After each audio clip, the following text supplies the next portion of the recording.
Okay, hello and welcome back to another video. I have to record this on the phone because I forgot to do an intro, or I lost the intro while I was recording it. I can't remember what. But in today's video we are going rolling our softest field we have.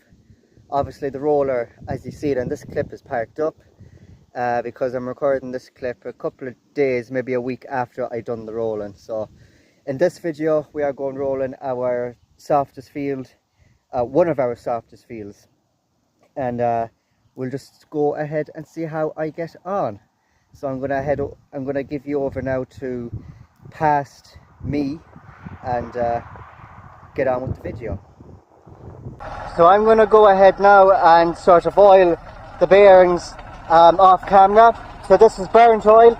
If you remembered from my last rolling video, it's just burnt oil from servicing bikes and tractors and cars. But I would just pour a small drop down there, and the same the far side, a small drop down there. Move the tractor forward a small bit and pour another drop, pour another drop, move the tractor forward, pour forward, pour. This, you know, I've done it in my last video. It's nothing spectacular or nothing of that much interest, so I'll do it off camera, and then I'll pick it back up when we're in the field ready to do a bit of rolling. So I'm after doing one ring there, and the field is soft enough for rolling. It's not too hard, and it's kind of maybe a little bit more softer than I'm comfortable with in some spots, because I had to use the dip lock in one or two spots going around the first ring. But I hopefully, once I get a couple of rings into the field, it should ease up a little and get a bit more comfortable. But other than that, it's going fairly well. Fairly happy with how it's rolling. It's doing a grand old job. It's rolling well. It's taking out any deep tractor tracks that are in the ground, and it's levelling out any cow hooves that may be in the field as well. So I'm fairly happy with how we're getting on, and I'm fairly happy with how it's rolling. But I'll do a couple of more rings, and I might set up the camera somewhere and do an old time lapse. And we'll see how we get on. But yeah,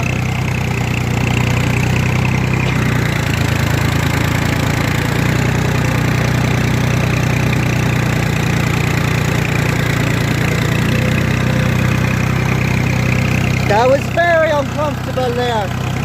I thought that was going to have to be a toe job there, but luckily enough it wasn't. And we're rolling on.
Okay, so that's that field done, rolled, and the clouds are not looking all that good again, but this time I got it all rolled before the rain actually came. So we're jumping the roller right here. Obviously there was a few soft spots that I'll show you now in a minute, but other than that it was fairly good.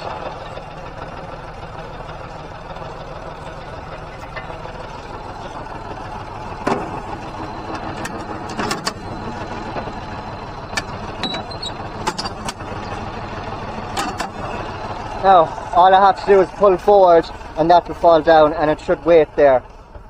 But the softest parts were patches up along that wood line there and down there by the gate. There was a few sketchy patches. I did have to use the diff lock once or twice for the first ring or two, but other than that it was fairly okay.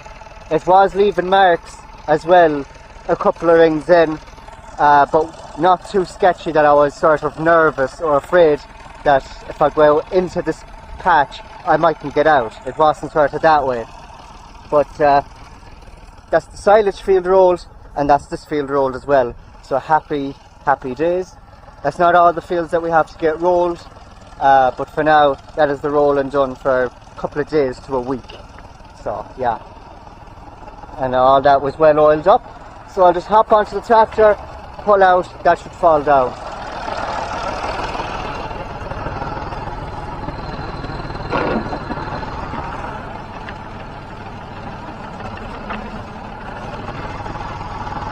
Okay, so the field is rolled.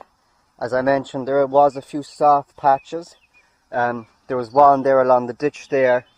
This section along here was quite soft. You can see any of the mucky patches I think was the softest. You had here as well, is not the best, and there, and then up along that wood there I had here's another one. You can actually see the roller's groove in there, or maybe you can't. The roller sort of just sunk into the ground there because it was soft, but pulled itself out and made a small little bit of a hill there, but that's not too bad. I didn't get stuck, but there was a few sketchy patches that did nearly give me a heart attack. Because if the 135 got stuck, I'd probably have to take the roller off and see if I could get the tractor out without towing the roller. If I couldn't get the tractor out without towing the roller, I'd be properly screwed altogether then, because you wouldn't get in here with our International, you just wouldn't. It'd be too soft, especially that there's no twin wheels on the International. This section here is also quite bad, but there's no twin wheels on the International, and the wheels on the International are narrow, they're thin, so they're not thick wheels. And there's no twin wheels on it yet either, so coming in here into one of our softest fields with a tractor that's probably more prone to getting stuck than the 135 with twin wheels. And here, that's another, that was another sketchy place. Obviously I ruined my rolling there by putting my foot into the ground, but and here as well was absolutely lethal. Yeah, I did not like this. I think this was the worst section here. I think the wheels started to sort of spin a small bit there, and you could hear the revs sort of going down. The revs were decreasing ever so slightly and the wheels were spinning. I slammed my foot on the diff lock, and it was sort of slow to get out, but eventually it did get out. It didn't shot me dead in my tracks, thank God for that. And here is another bad spot. Yeah, but the rest of it was fairly grand. Just you know, here as well. Just once I got 2 or 3 rings outside and started working my way in, the ground conditions were getting way better. But look, the field is rolled. These rushes were also sprayed as well by the brother. If you've seen that video, the rushes are starting to die. They're changing colour ever so slightly. They are turning a bit sort of goldy crisp at the top. But we might have to come in here with the topper later on in the summer once we start getting proper, constant, good dry weather, and it'll dry up the land, and we can come in here then with the International and top away. Although we have topped with the 135 many a times before as well, and it's done quite a good job, even though we wouldn't be using the International, we wouldn't be using the 135 for topping heavy rushes, we'll say. Any light rushes, like if we were to use the 135 to top this field, it'd top away no bother. Not a bother on it at all, no stir whatsoever. But if we went and topped thicker rushes, then, like even topping the thicker rushes in the International is also sort of gives it work, like it gives it its day's work. But anyways, that's that field rolled. I could have gotten a lot more clips of me rolling in the softer parts, but 2 reasons why I didn't. One of the reasons was I didn't want to be stopping in the middle of a soft spot to set up a camera somewhere and then hop back onto the tractor and then start driving off, because the chances are if I stopped in one of them soft spots, it mightn't have set off again. So yeah, that was one reason. The second reason was I could have been recording while sitting on the tractor, but you know, I wanted more control than what I would have if I was holding a camera in one hand and trying to steer with the other hand. So I wanted as much control as I possibly could of the tractor while rolling, and I could hit the diff and all that and just be a bit more comfortable, rather than trying to hold the camera, record, and having the camera pointing down at the wheel, trying to get footage of showing the wheel sort of making a groove or whatnot. But yeah, anyways, that is the field rolled, and that is the end of today's video. So thank you very much for watching. Don't forget to like and subscribe. Check out my merch, it'll be linked down in the description as usual, and I'll see you in my next video very soon. Take care.